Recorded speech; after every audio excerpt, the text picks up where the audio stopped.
एक कहानी बताने जा रहा हूँ ताकि आप अच्छे से ये टॉपिक समझ पाओ। ये कहानी है एक राजा की जिसके महल पर बहुत भीड़ लगी हुई थी। हर कोई महल की तरफ जा रहा था।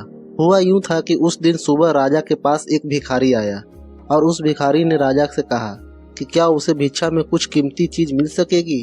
राजा ने भी कह दिया कोई कमी नहीं है, जो चाहो मांग लो। इन भिखारी ने एक बड़ी अजीब शर्त रख दी। उसने कहा कि वह भिक्षा तभी लेता है जब यह आश्वासन मिल जाए कि उसका भिक्षा पात्र पूरा भर दिया जाएगा। भिक्षु ने यह भी कह दिया कि मैं अधूरा भिक्षा पात्र लेकर नहीं जाऊंगा, अगर यह वचन दोगे तभी भिक्षा लूंगा।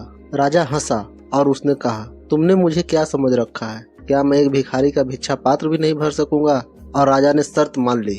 भिखारी भी हंसा और उसने कहा महाराज एक बार फिर सोच ले, क्योंकि न मालूम कितने लोगों ने यह शर्त स्वीकार की है और वे इसे पूरा नहीं कर पाए।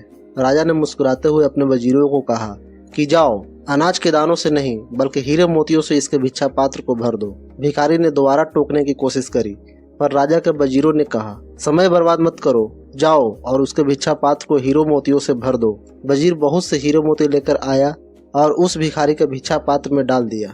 भिक्षा पात्र में डालते ही वो हीरे मोती कहीं खो गए और भिक्षा पात्र खाली का खाली रहा। सुबह से दोपहर हो गई लेकिन वो भिक्षा पात्र खाली का खाली ही रहा। राजा को समझ नहीं आ रहा था कि आखिर यह कैसा भिक्षा पात्र है। दोपहर से शाम हो गई लेकिन वो भिक्षा पात्र अभी भी खाली था।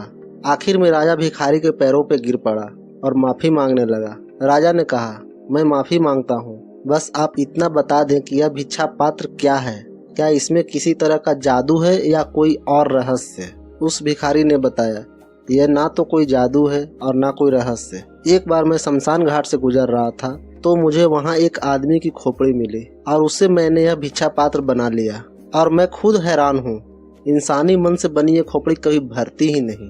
तो दोस्तों यहाँ कहने का मतलब हमारा माइंडसेट से है। जो लोग अपनी माइंड को कंट्रोल कर पाते हैं वही लोग दुनिया में आगे बढ़ पाते हैं, और जो लोग अपनी माइंड पर कंट्रोल नहीं कर पाते वो लोग कभी जीवन में कुछ नहीं कर पाते हैं। किसी भी चीज को पाने के लिए सबसे पहले अपने माइंड में उस चीज को पाना पड़ता है, तभी हकीकत में वो चीज आपके सामने आएगी। ठीक उसी प्रकार अगर आपको ट्रेडर बनना है तो सबसे पहले आपको अपने माइंड से ट्रेडर बनना होगा। एक ट्रेडर की क्या माइंडसेट होती है, वो कैसे सोचता है, कैसे रिएक्ट करता है, वो सब अपनाना होगा, तभी आप ट्रेडर बन पाओगे।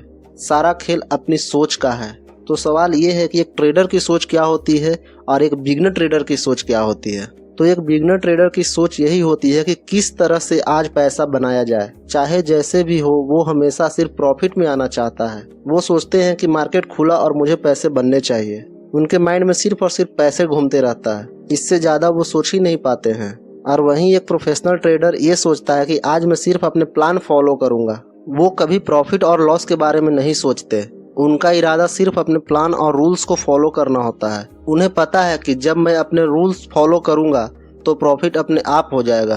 उनके लिए पैसा और प्रॉफिट सेकेंडरी होता है और उनका प्लान प्राइमरी होता है। तो ये होता है एक ट्रेडर और एक बिगनर का माइंडसेट। तो आपको हमेशा एक ट्रेडर का माइंडसेट ही रखना होगा, तभी आपका पीएनएल का कलर रेड से ग्रीन होगा। तो अगर वीडियो अच्छी लगी हो तो इसे लाइक कर दे।